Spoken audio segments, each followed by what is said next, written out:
Magic বর্গ সংখ্যা। তাহলে ম্যাজিক বর্গ সংখ্যা নির্ণয়ের সূত্র আমরা কি জানি? আমরা ম্যাজিক বর্গ সংখ্যা নির্ণয়ের সূত্র জানি, দেখো ক ইনটু কি হবে ক স্কয়ার যোগ 1, নিচে কত হচ্ছে আমাদের 2। তাহলে আমাদের এই সূত্র হচ্ছে ম্যাজিক বর্গ সংখ্যা নির্ণয়ের সূত্র। তাহলে দেখো তো কত ম্যাজিক বর্গ সংখ্যা নির্ণয় করতে বলেছে? 3 এর ম্যাজিক বর্গ সংখ্যা নির্ণয় করতে বলেছে। তাহলে আমরা এই কয়ের জায়গায় বসাবো 3, এই কয়ের জায়গায় আমরা 3 বসিয়ে দিলাম, উপরে স্কয়ার আছে স্কয়ার দিলাম, প্লাস আমরা 1 দিয়ে দিলাম, ভাগ কত আছে আমাদের 2 সমান সমান 3। এই 3 এ যদি স্কয়ার করি তাহলে 3 কে যদি স্কয়ার করি আমরা কত পাবো? আমরা 3 এ কিসে করলে পাবো 9 পাবো। যোগ কত আছে? যোগ আছে আমাদের 1, ভাগ কত দাও তো? ভাগ আছে 2। তাহলে 3 গুণ এই 9 আর 1 যোগ করলে পাবো 10, ভাগ আছে 2।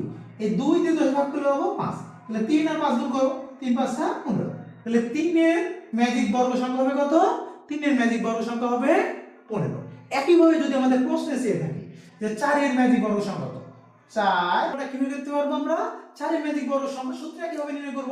এখানে আমরা যে সূত্র দিয়েছিলাম, সূত্রটা কি আছে? ক ইনটু ক স্কয়ার যোগ 1 ভাগ হচ্ছে 2। তাহলে ক এর মান কত হবে?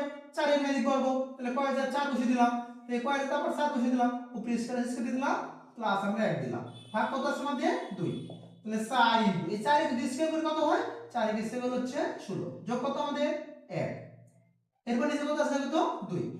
তাহলে 2 দিয়ে যদি 4 ভাগ করলে কত পাবো? 2 পাবো। তাহলে 2 গুণন এই 16 আর 1 যোগ করলে কত হয়?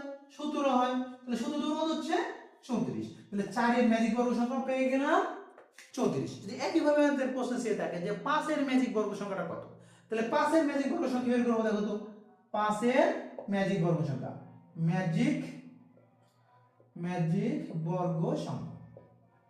একই ভাবে আমরা 5 এর ম্যাজিক বর্গ সংখ্যা এর সূত্র লিখব। সূত্র কি জানি আমরা?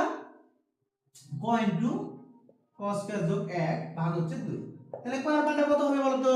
আমরা একই ভাবে দেখো 3 ম্যাজিক বর্গ সংখ্যা 3 বসাইছি, 4 এর ম্যাজিক বর্গ সংখ্যা 4 বসাইছি, তাহলে 5 এর ম্যাজিক বর্গ সংখ্যায় ক এর জায়গায় কত বসাবো? 5 বসাবো।